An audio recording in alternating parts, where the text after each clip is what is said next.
नमस्कार दोस्तों, आपका स्वागत है वर्ड स्टडी पीके में। आज मैं आपके लिए करंट अफेयर के बहुत ही इम्पोर्टेंट प्रश्नों को लेकर आया हूं, जो आने वाली परीक्षा में आपको 1 से 2 नंबर देखने को मिल ही जाएंगे, क्योंकि इन प्रश्नों को हाल ही में हुए अध्यक्ष और हाल ही में हुई घटनाओं के बारे में सभी प्रश्नों को उठाकर लेकर आया हूं, जो परीक्षा में आपसे पूछे जाएंगे। आपका बिना वक्त गवाए प्रश्नों को शुरू करते हैं। पहला प्रश्न आपके सामने दिया है, नवरंग सैनी बने insolvency and bankruptcy board of India के अध्यक्ष। नवरंग सैनी जो है वह insolvency and bankruptcy board of India के नए अध्यक्ष हैं। चलिए आइए देखते हैं इनकी कुछ जानकारी जो परीक्षा उपयोगी है। इनकी जानकारी दी गई है कि ये केंद्र सरकार ने नवरंगी सैनी के जो केंद्र सरकार है उसने नवरंगी सैनी को insolvency and bankruptcy board of India यानी IBBI के अंतरिम अध्यक्ष का कार्यकाल 3 महीने के लिए बढ़ाया है। कितने महीने के लिए बढ़ाया है? इनका 3 महीने के लिए बढ़ा दिया है, जिनका कार्यकाल 5 मार्च 2022 तक कार्यशील रहेगा। कब तक रहेगा इनका कार्यशील? इनका कार्यकाल 5 मार्च 2022 तक कार्यशील रहेगा। और कितने महीने तक इनका बढ़ा दिया है? नवरंग सैनी का 3 महीने के लिए बढ़ा दिया है। चलिए आइए देखते हैं इसकी और कुछ जानकारी जो परीक्षा उपयोगी है। नवरंग सैनी IBBI के पूर्व अध्यक्ष MS साहू की जगह नियुक्त किए गए थे। किसकी जगह नियुक्त किए गए थे? MS साहू की जगह, जिन्होंने अपना 5 साल का कार्यकाल पूरा कर अपने पद से इस्तीफा दिया था। क्या कर दिया था? इन्होंने अपने पद से इस्तीफा दे दिया था। चलिए देखते हैं कुछ और जानकारी। IBBI का मुख्यालय कहाँ पर स्थित है? IBBI का मुख्यालय नई दिल्ली में स्थित है। इसी में प्रश्न है, IBBI के संस्थापक कौन होता है? IBBI के संस्थापक भारत की संसद होती है। कौन होती है? भारत की संसद होती है इसकी कौन संस्थापक। इसी में अगला प्रश्न है, IBB की स्थापना कब की गई थी? IBB की स्थापना 2016 में की गई थी। कब की गई थी? वर्ष 2016 में IBB की स्थापना की गई थी। चलिए आइए देखते हैं अगला प्रश्न। अगला प्रश्न है आपके सामने, ये प्रश्न है, फॉरेंसिक साइंस लेबोरेटरी ने जीता है स्कोच पुरस्कार 2021। ये आप देख सकते हैं ऊपर चित्र के माध्यम से। ये फॉरेंसिक साइंस लेबोरेटरी है जहां पर क्या हुआ है, स्कोच पुरस्कार 2021 को जीत लिया है। किसने? फॉरेंसिक साइंस लेबोरेटरी ने स्कोच पुरस्कार 2021 को जीत लिया है। चलिए आइए देखते हैं इसकी कुछ और जानकारी जो परीक्षा उपयोगी हो सकती है। फैक्ट है, फॉरेंसिक साइंस लेबोरेटरी ने बच्चों के खिलाफ अपराध और हिंसा का मुकाबला करने की दिशा में उठाए अपने कदमों के लिए सिल्वर श्रेणी में स्कोच अवार्ड जीता है। किस में जीता है? सिल्वर श्रेणी में स्कोच अवार्ड जीता है। किस में उठाए थे कदम? ये फॉरेंसिक साइंस ने बच्चों के खिलाफ अपराध, किसके खिलाफ अपराध? बच्चों के खिलाफ अपराध और हिंसा का मुकाबला करने की दिशा में उठाए थे कदम। इसी में अगला इम्पॉर्टेंट फैक्ट दिया गया है, स्कोच अवार्ड इस वर्ष 78वां शिखर सम्मेलन था, जिसका विषय राज्य शासन था। रोहिणी में स्थित लैब की निर्देशक दीपा वर्मा ने यह पुरस्कार स्वीकार किया था। 78वां शिखर सम्मेलन था, तब क्या हुआ था? इस विषय में शासन में रोहिणी में स्थित लैब की निर्देशक दीपा वर्मा, किसको दिया गया था? दीपा वर्मा ने यह पुरस्कार स्वीकार किया था। किसने किया था? दीपा वर्मा ने स्वीकार किया था। नेक्स्ट प्रश्न को देखने से पहले आप सभी से मेरा विनम्र निवेदन है, अगर आपने अभी तक वर्ड स्टडी पीके चैनल, ये आप गोले के अंदर देख सकते हैं, इस चैनल है, इस चैनल को आपने सब्सक्राइब का बटन आप गोले के अंदर देख सकते हैं, इसे प्रेस नहीं किया है, या आप वर्ड स्टडी पीके चैनल पर नए यूजर्स हैं तो कृपया करके सब्सक्राइब कर लें। और इसके साथ में जो घंटी का निशान देख रहे हैं आप लोग गोले के अंदर, इसे आल पर लगा लें, जिससे क्या है, हमारी सारी आने वाली वीडियो को नोटिफिकेशन के रूप में आपके पास आती रहेंगी। और अगर आपको वीडियो अच्छा लगे तो कृपया करके लाइक कीजिए और शेयर तो आप ज़रूर कर दीजिए। चलिए आइए देखते हैं अगला प्रश्न। अगला प्रश्न है, मध्य प्रदेश में आयोजित होगी खेलो इंडिया गेम्स 2023। मध्य प्रदेश राज्य ने एक खेलो इंडिया आयोजित गेम प्रारंभ किया है। मध्य प्रदेश में आयोजित होने जा रही है खेलो इंडिया गेम्स 2023 का आयोजन। चलिए आइए देखते हैं कुछ इसके इम्पोर्टेंट फैक्ट जो परीक्षा उपयोगी हो सकते हैं। दिया है मध्य प्रदेश राज्य में खेलो इंडिया यूथ गेम 2022-23 आयोजित किया जाएगा, जिसके लिए राज्य सरकार ने 215 करोड़ का बजट पास किया है। 215 करोड़ का बजट पास कर दिया है मध्य प्रदेश सरकार ने इस खेलो इंडिया गेम्स यूथ के लिए 22-23 के लिए 215 करोड़ का बजट पास किया है। चलिए आइए देखते हैं और जानकारी जो परीक्षा उपयोगी हो सकती है। इसके लिए उन्होंने भोपाल के अंतर्राष्ट्रीय स्पोर्ट कॉम्प्लेक्स के निर्माण को भी मंजूरी दी है, जिस पर 137 करोड़ और 70 लाख का खर्चा आएगा। इसी में अगला इम्पोर्टेंट फैक्ट है, जबकि मशीनें एवं अन्य उपकरणों की खरीद के लिए 38 करोड़ 99 लाख की राशि खर्च की जाएगी। लगभग 39 करोड़ की राशि खर्च की जाएगी और इस कॉम्प्लेक्स के रखरखाव के लिए प्रत्येक वर्ष 15 करोड़ 56 लाख रुपए खर्च किए जाएंगे। क्या है कि इसकी खरीद के लिए, उपकरणों की खरीद के लिए 38 यानी 39 करोड़ रुपए खर्च किए जाएंगे और उसके रखरखाव के लिए लगभग 16 करोड़ रुपए खर्च किए जाएंगे। चलिए आइए देखते अगला प्रश्न है आपके सामने। ये प्रश्न है, उर्जित पटेल बने Asian infrastructure investment bank of के उपाध्यक्ष। ये आप ऊपर देख सकते हैं, ये हैं उर्जित पटेल, जो क्या हुए हैं, जो उर्जित पटेल बन गए हैं एशियन इंफ्रास्ट्रक्चर इन्वेस्टमेंट बैंक के उपाध्यक्ष।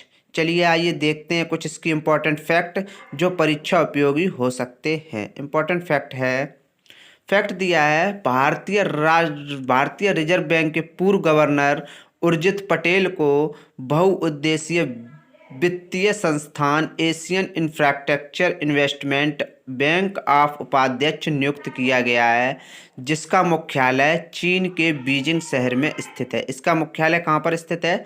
चीन के बीजिंग शहर में। इसी में अगला इंपॉर्टेंट फैक्ट दिया गया है, एशियन इंफ्रास्ट्रक्चर इन्वेस्टमेंट बैंक के उर्जित पटेल का कार्यकाल 3 साल का होगा, जो कि AIIB के पूर्व उपाध्यक्ष DJ पांडियन की जगह लेंगे।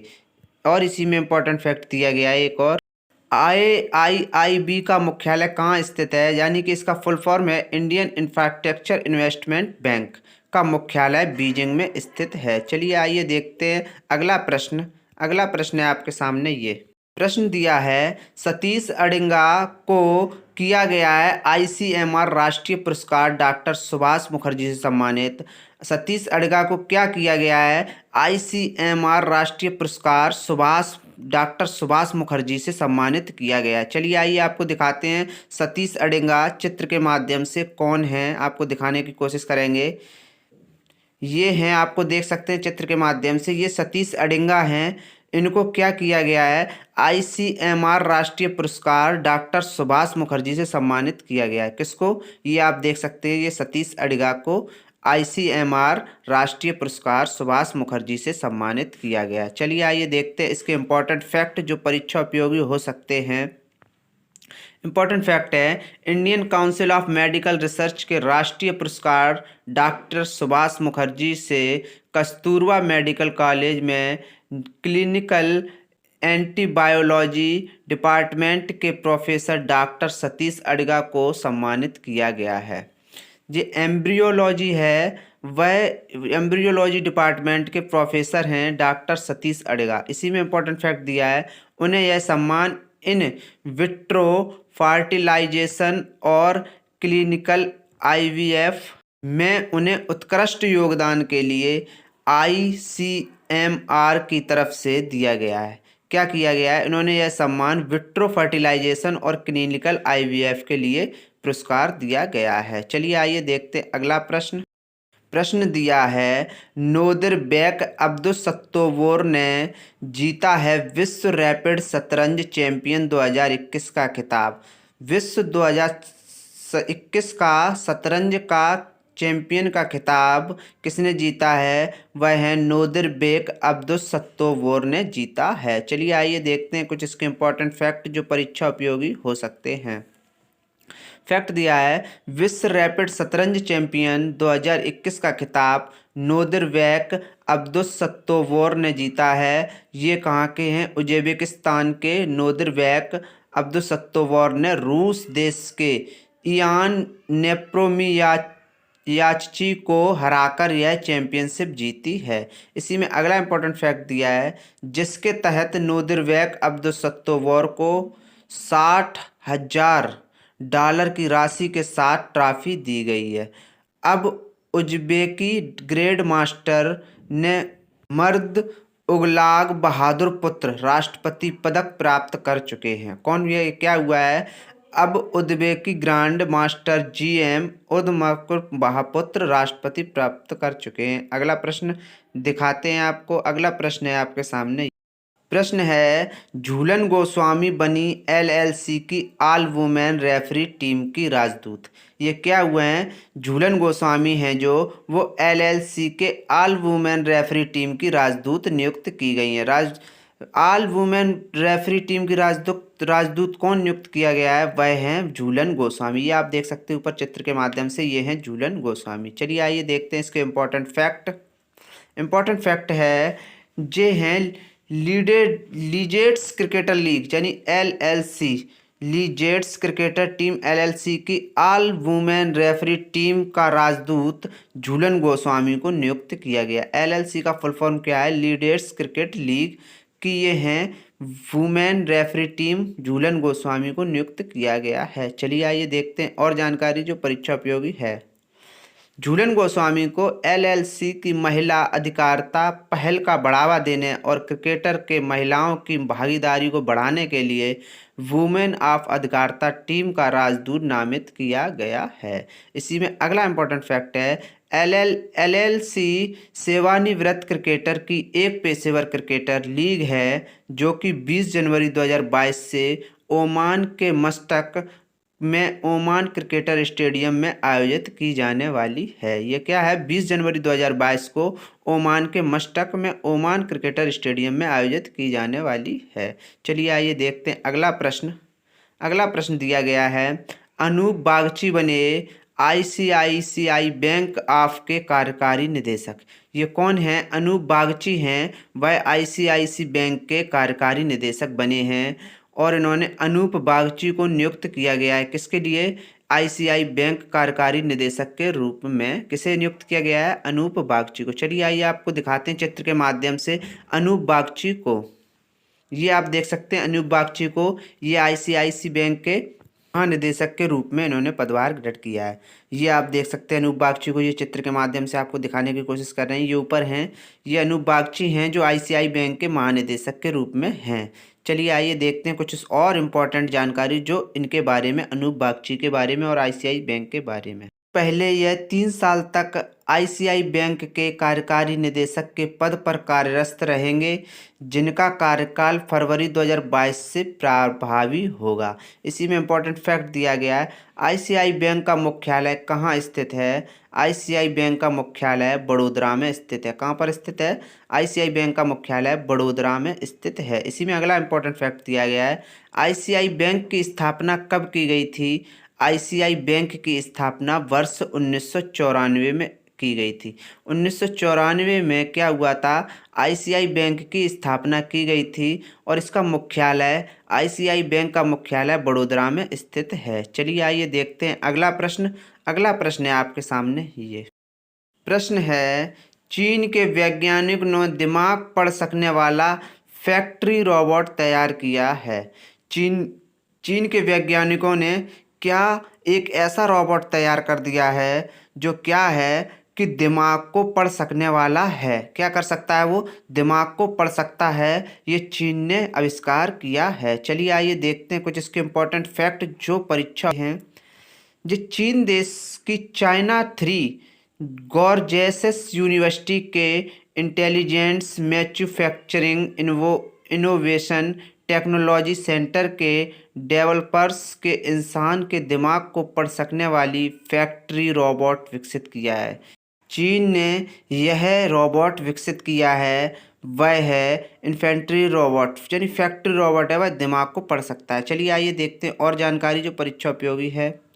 जो कि फैक्ट्री के कर्मचारियों की मस्तिष्क तरंगों के निगरानी के साथ साथ मांसपेशियों से विद्युत संकेतों को भी जांच करने में सक्षम है।